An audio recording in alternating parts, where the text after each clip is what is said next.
Bonjour, bienvenue sur Terre de Sport Équestre. Aujourd'hui dans cette vidéo, je vous propose de découvrir un de mes exercices préférés pour travailler les combinaisons.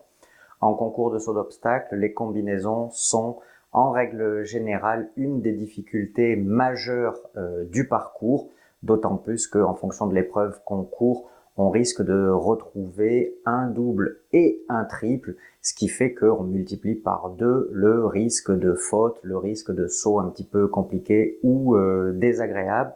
Donc je vais vous montrer un dispositif très simple que j'affectionne particulièrement et qui nous permet de travailler une multitude de profils de combinaisons qu'on peut rencontrer en compétition. Voilà, donc le dispositif est tout simple, il va s'agir d'un quadruple finalement qui va nous permettre d'appréhender une multitude de profils différents de combinaisons que nous pourrions rencontrer en compétition. Donc on va positionner un auxerre, puis 2 foulées, un vertical, une foulée,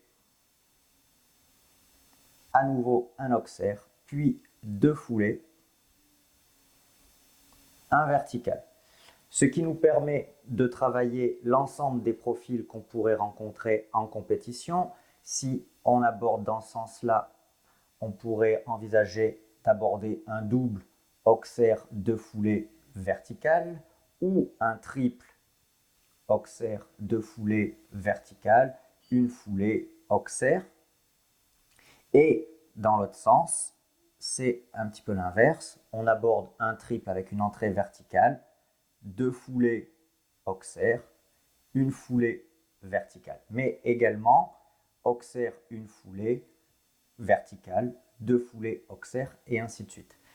L'intérêt de cette ligne de mécanisation, de préparation des combinaisons est que vous allez pouvoir réellement la moduler en fonction de votre cheval.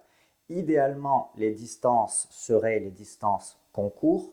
Donc, on pourrait, hop, je vais effacer là, on pourrait envisager tout à fait de mettre 10 mètres 50 ici et 7,50 ici et à nouveau 10,50 ici, ce qui seraient les foulées standards.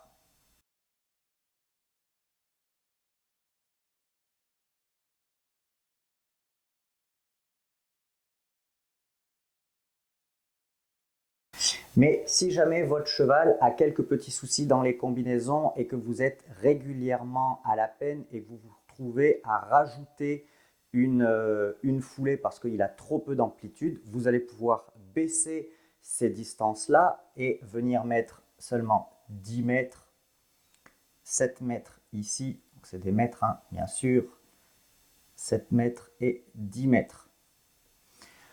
Ou au contraire, si votre cheval a de trop grandes foulées et que vous voulez lui apprendre à se rassembler sans le mettre en difficulté et trop à la peine, vous allez pouvoir pousser un petit peu les distances.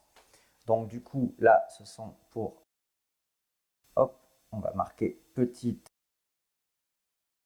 foulée. Et ici, 11 mètres, 8 mètres, hop, et 11 mètres. Et là, du coup, grande foulée. En fonction de votre cheval, l'idéal étant à terme de se rapprocher des distances standards que nous avons en compétition. Mais comme dans l'exemple que je vous montre avec Unisio, qui est un cheval qui a besoin de se tirer pour aller chercher de la distance à l'intérieur des combinaisons, j'ai poussé un petit peu pour m'obliger à rentrer sur de grandes foulées et gagner en amplitude et surtout gagner dans ce sentiment du cheval qui m'emmène vers la sortie de la combinaison. Si vous avez un cheval qui a un petit peu de difficulté et qui se retrouve souvent à rajouter des foulées dans les combinaisons, vous pouvez plutôt travailler sur les petites foulées, voire rajouter devant les obstacles.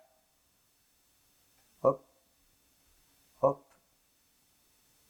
Devant chaque obstacle, une barre de pied. Donc là, j'en mets de chaque côté puisque on envisage de sauter la ligne dans les deux sens, bien sûr. Donc du coup, une barre de pied à environ 30 ou 40 cm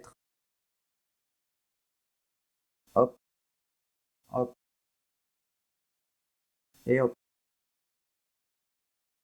Donc l'énorme avantage de la barre de pied, c'est que ça va vous tirer la trajectoire et ça va vraiment être bénéfique pour les chevaux qui ont du mal à gagner en amplitude et qui du coup peuvent se retrouver à rajouter une foulée dans les combinaisons. Parce que du coup, si vous avez hop, un saut ici, le fait de rajouter du pied va vous décaler la battue de départ. Regardez, si d'ordinaire vous avez une battue de départ un peu près, hop, là en mettant du pied, on va dire ici par exemple, du coup forcément votre cheval va décaler sa flèche et décaler sa trajectoire. A contrario, si vous avez plutôt le souci d'un cheval qui a de grandes foulées et qui a du mal à se ployer, c'est assez rare quand même qu'ils aient assez d'amplitude pour supprimer une foulée dans les combinaisons. Mais si jamais vous vous retrouvez régulièrement à faire 4 points parce que votre cheval est toujours un petit peu près de la sortie des combinaisons, là du coup vous allez changer et vous n'allez pas mettre du pied, au contraire, hop, on va pas mettre du pied, on va garder notre obstacle, hein, voilà. Mais du coup, on va mettre un sous-bassement dessous. En mettant un sous-bassement sous notre obstacle, donc vous pouvez le mettre sur celui-ci, vous pouvez le mettre sur celui-ci, sur tous en fait, hein, peu importe. Le fait de mettre un sous-bassement va obliger les chevaux à se recaler un petit peu et en règle générale, les chevaux qui ont grande amplitude, en se rééquilibrant, en se raccourcissant un petit peu leur amplitude du fait du prochain sous-bassement à sauter qui les retient toujours un petit peu, va vous faire gagner les quelques centimètres qui vont vous aider à revenir peu à peu vers des distances très standards. Donc, comme vous l'aurez compris, cet exercice a vraiment des intérêts multiples. Premièrement, il nous permet de travailler l'ensemble des combinaisons qu'on pourrait se retrouver à même de sauter en compétition. Voilà, j'espère que cette vidéo va vous permettre de progresser. N'hésitez pas à la liker, à la partager, à vous abonner à la chaîne pour profiter de tous les conseils que je peux vous donner. Et on se retrouve très vite sur terredesportequestre.com. Salut!